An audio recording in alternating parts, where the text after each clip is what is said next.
Aujourd'hui, j'ai envie de te dire de prêter attention à ta santé mentale.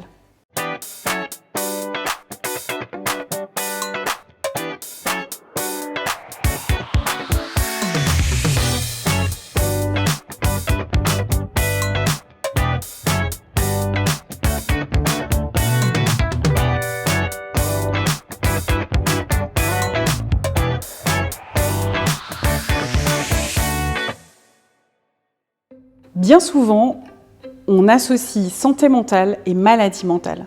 La santé mentale, c'est tout simplement le fait d'être armé mentalement, psychologiquement, pour affronter toutes les situations de la vie, qu'elles soient bonnes ou mauvaises d'ailleurs. Toutes les situations d'anxiété ou de stress ou de joie, etc. La maladie mentale, eh bien, c'est un phénomène qui affecte tes pensées, qui vont affecter ton comportement, le comportement d'un individu, et qui vont le mettre dans une situation de détresse ou de souffrance.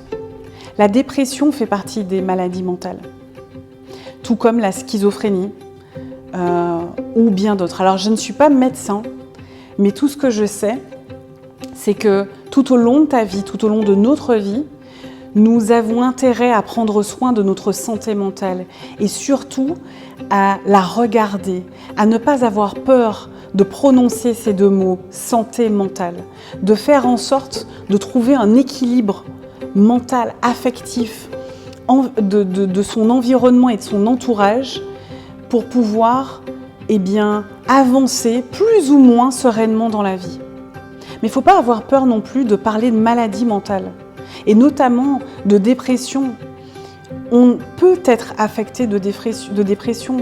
Durant le Covid, de nombreuses personnes ont souffert, ont été en détresse par des pensées ou des comportements différents parce qu'elles n'avaient pas l'habitude de se retrouver sans amis, sans famille, seules chez elles. Et pour tout te dire, on en a parlé dans une vidéo un peu plus tôt, le burn-out entraîne une dépression et donc du coup, personnellement, moi j'en ai été affectée. Je n'ai pas eu honte de le dire et pour tout te dire, je disais souvent ce mot dépression parce qu'il fallait le nommer. Ça faisait partie du processus de guérison, de se sentir, de savoir ce qu'on a, de quoi on est atteint et de pouvoir essayer, en tout cas, de trouver des solutions pour pouvoir aller mieux, de prendre le temps de regarder ce qui ne va pas. Il y a plein de choses. Alors certains te diront qu'il faut faire du yoga ou de la méditation ou qu'il faut faire des mandalas. J'ai envie de te dire que tu sais très bien ce qui est bon pour toi et que tu sais au fond de toi, même si tu n'as pas envie de l'entendre, ce qui est bon pour ta santé mentale. Personnellement, malgré le fait que je sois énormément entourée de personnes au quotidien, pour que j'aille bien et pour que je me sente sereine, il me faut des moments de retraite complète, sans mon conjoint, sans ma famille, sans mes amis, que je me retrouve dans mon cocon et que je fasse des choses pour moi, que je ne pense qu'à moi.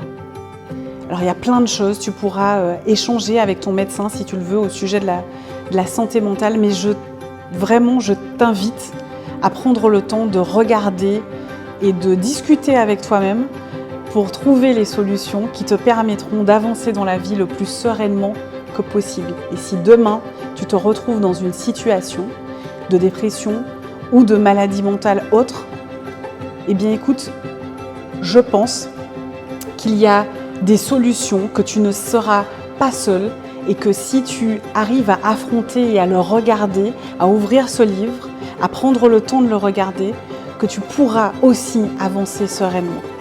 C'est tout ce que je te souhaite dans la vie, d'être en bonne santé mentale. Et c'était le dernier, j'ai envie de te dire. Alors si tu as envie de nous retrouver, de me retrouver et de me proposer peut-être des sujets à aborder, que tu as envie que ces vidéos elles continuent, n'hésite pas à commenter, à t'abonner et surtout à les partager au plus grand nombre. Et ces vidéos n'auraient pas pu avoir lieu sans le magnifique showroom dans lequel je me trouve aujourd'hui. C'est celui de Meud qui a créé Litho Bijoux. C'est une collection de bijoux talismans de pierres semi-précieuses qu'elle monte sur des bagues, des boucles d'oreilles, des colliers ou des bracelets, avec toujours une intention d'amour, de bonté, de compassion, une belle intention pour la personne qui va porter ce bijou. Ce sont des bijoux qui sont fins, qui sont élégants, qu'on a plaisir à porter. Je tiens à la remercier d'avoir accessoirisé mes tenues et puis de nous avoir laissé profiter de son showroom. Et puis moi je te retrouve peut-être dans quelques semaines, dans quelques mois, pour un talk ou pour un autre, j'ai envie de te dire. À bientôt!